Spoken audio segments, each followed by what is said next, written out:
In this video, we're going to take a look at an edited version of one of my monthly live Zooms that I do on the first Monday of the month with my Stanton Moore Drum Academy members. So as a member, you get to participate in this Zoom and ask me questions and interact, and sometimes I'm demonstrating on the drums. Sometimes we're talking about more career stuff or some of the practical issues that we encounter as drummers. So as a member of the Drum Academy, you get access to all of my educational materials, all the courses, the ebook, and all of the different PDFs that I write, but you also get access to me through the forum and also in these monthly Zooms that we do. If you want to join Stanton Moore Drum Academy, I'm offering a special rate, and you can take advantage of that by just clicking the link in the description. So I hope you enjoy taking a look at this, and I hope that you come away with some useful information.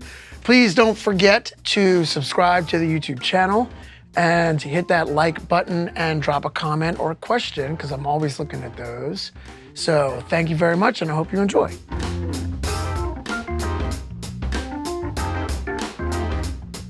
Playing slow, and people say this all the time, but I believe it's true, and it's more challenging to play slow than it is to play fast.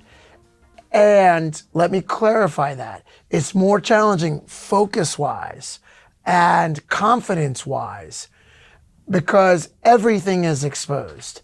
And if you start speeding up on a slow tempo, everybody's gonna hear it, everybody's gonna feel it.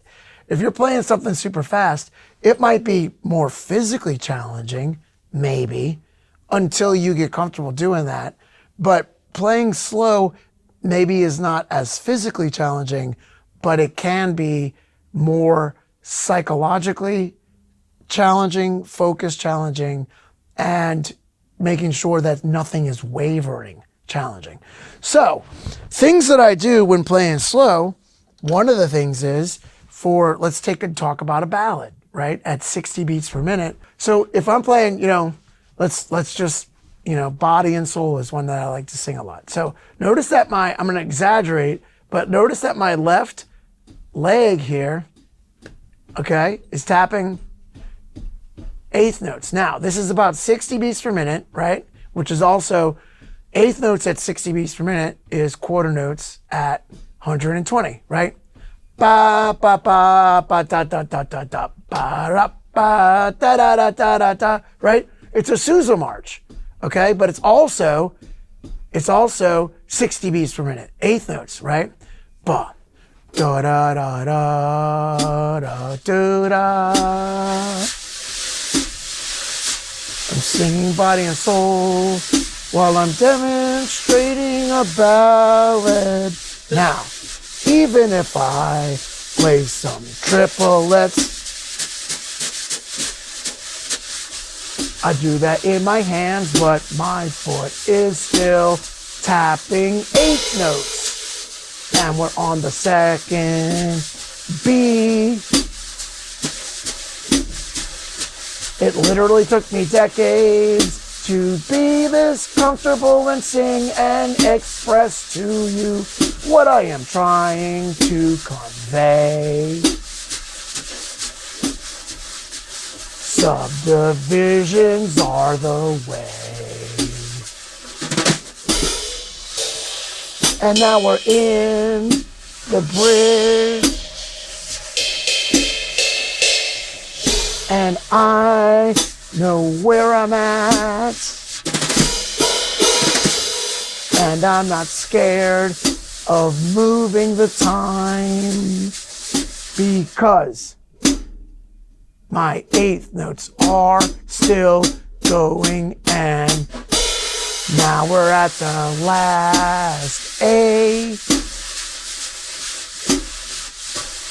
And I can play some triplets or some eighth notes and some 16ths. I'm comfortable because I play my subdivision. Right? Beautiful. So I'm sitting there making this up. Now, I used to be petrified to do something like that because I'm like, oh my God, people are going to hear it when I speed up. People are going to hear it when I slow down. And with ballads, I was always like, should I subdivide triplets in my left foot? Should I try, then somebody would invariably play eighth notes on top.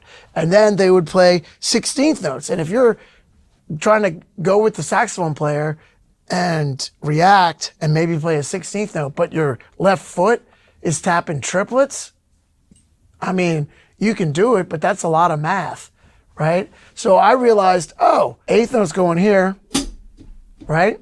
And then I can play triplets on top and it's fine.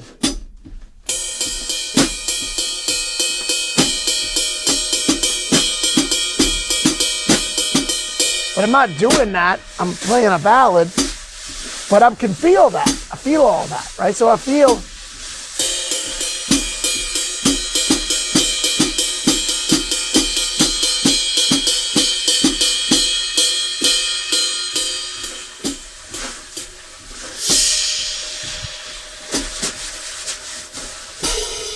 But I can morph through all those subdivisions internally, and I don't have to play them all the time.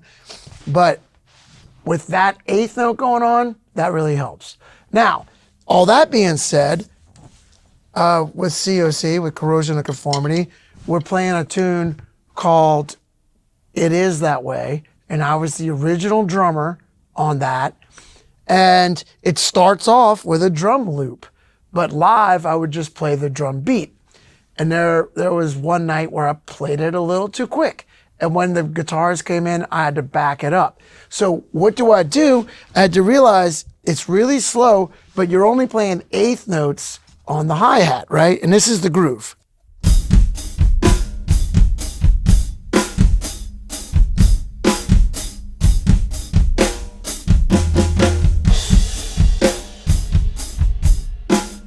Okay, so point being, I finally figured out, oh, if I tap 16th notes here, that's gonna help me, right?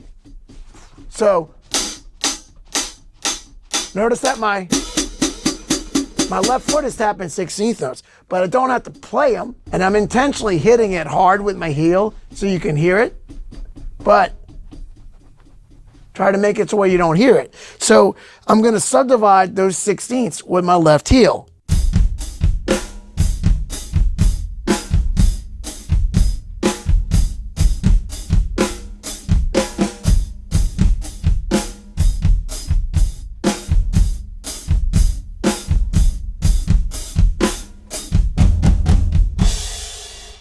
Once I started realizing and doing that, then it made it so that I played it at the right tempo and I wasn't pushing it.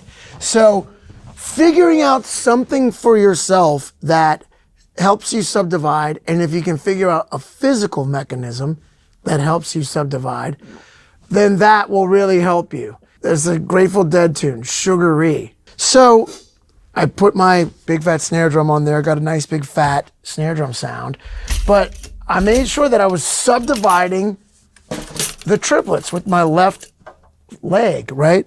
So the groove is right? So it's triplets.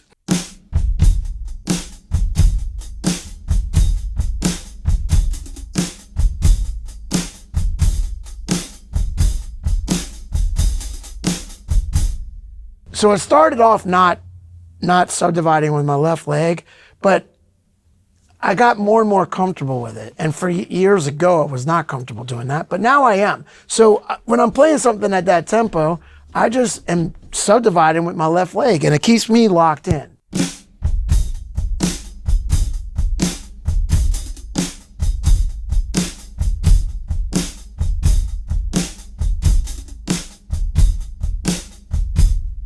Sometimes people want to play that song slower. So if that's the case, keeping my left leg subdividing really helps.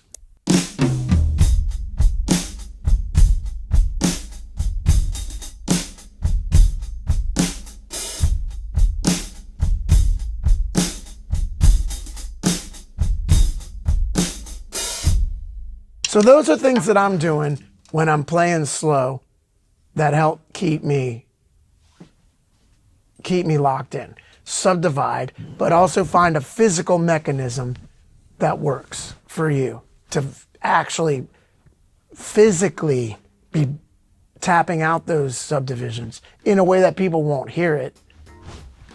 On the ballad, I don't want people hearing me tapping those eighth notes, right? But if you can do it and feel it, that's going to help lock you in. Thanks for tuning into this discussion. Hopefully you got some useful information out of it. So please don't forget to subscribe to the channel if you're not already, and hit that like button, drop a comment or ask a question. I'd love to hear from you. And thanks for watching. See you down the line.